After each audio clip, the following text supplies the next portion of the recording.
and a door opened. Then the veil came over and it was dark again. I couldn't see it. All I could see was the Lord. And I was being moved toward this door, and I went through that door into a void. I mean, a tornado vortex. It was just going round and round. It was a tunnel, spinning horrendously around, just roaring and roaring and spinning and spinning and spinning.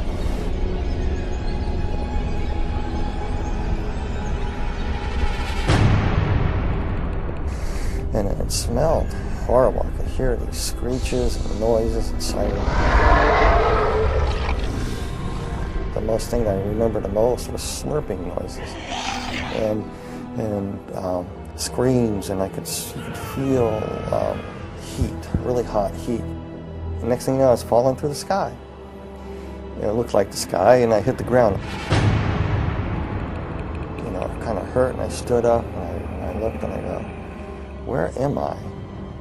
All these people ran out, and some of them looked like people that were dead that I knew, and other people I knew that were not dead. And they come around me, slapping me on the back.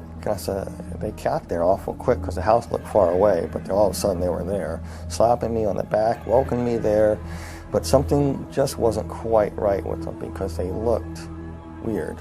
They had yellow glints in their eye, and their eyes were almost reptile-like. I looked over and I saw what looked like my best friend turn into somebody else. And I said, hey, wait a minute, you can't do that. You're not who you say you are. Who are you? And then all of a sudden I looked around and I go, all these people around me are not people. They began to morph into what they were. They were ugliest creatures I've ever seen. Reptile-like, some of them, they were just god-awful, like rotting vegetables, and they were distorted and twisted, and they were not perfect by no means, and they were just filthy, smelly creatures.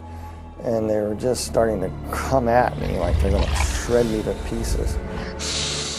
And one tried to grab me right across my chest, and one tried to grab my legs. And while they're trying to tear you to pieces, they backed away, and this one that looked like my best friend earlier, who morphed into different people, came up to me. It was he was about 4'8", looked like a sort of half dinosaur, a reptilian type creature, and it was hissing and spitting at me, and